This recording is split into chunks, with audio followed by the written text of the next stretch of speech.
Hindi tama yun. Dahil lahat tayo may karapatang magsalita. Di ba? Naturingan pa kayo nag-aaral sa Ateneo, nag-aaral sa Lasal. Wala akong personal na ano dyan. Pero matuto kayong galangin ang salubin rin ng ibang Pilipino. Hindi ko kaya, kayong mga matatalino, gamitin yung utak nyo. Ha? Nag-aaral pa kayo sa Ateneo, ano kayo? Puro kayo pasosyal, puro kayo Balenciaga, puro kayo Gucci. Pero yung buhay ng totoong ordinaryong Pilipino, hindi nyo kaya tumpasan. Kaya, Marcos resign! Marcos resign! Marcos resign! Marcos resign! Kaya sa mga mahal kong kababayan, nakaharap namin ngayon, huwag na tayong magtagal pa, magsalita na rin kayo, lumabas kayo sa bahay nyo, dahil hindi tayo pwede mag-antayan. Lahat tayo dapat kumilos. Ikaw ang kaibigan, tinanong ko, kailan tayo kasama sa bali? Sabi na, ang marami na tao, tama na yun. Kaya, kumilos na tayo. Tingnan mo ka, sa BBM, magsalita naman sa press, walang live.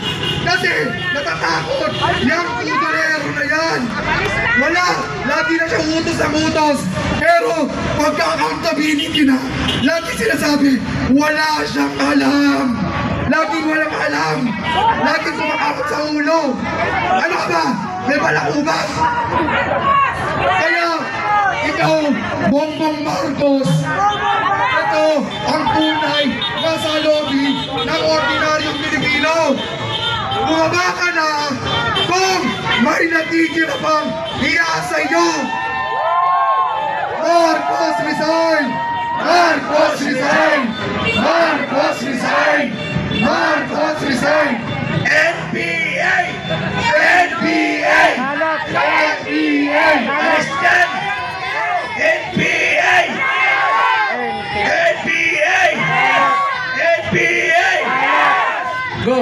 Kaya mga mahal kong kababayan na dumadaan sa pagkakatong ito, huwag niya kayo sa NP manood! Lumawas na kayo sa bahay nyo! Maglaan kayo ng oras para magsalita sapagkat si Marcos wala nang magandang magagawa yan sa next 2 years! Kaya Marcos resign! Marcos resign! Marcos resign! Muli po, maraming salamat! Marcos resign! Marcos resign! Marcos resign!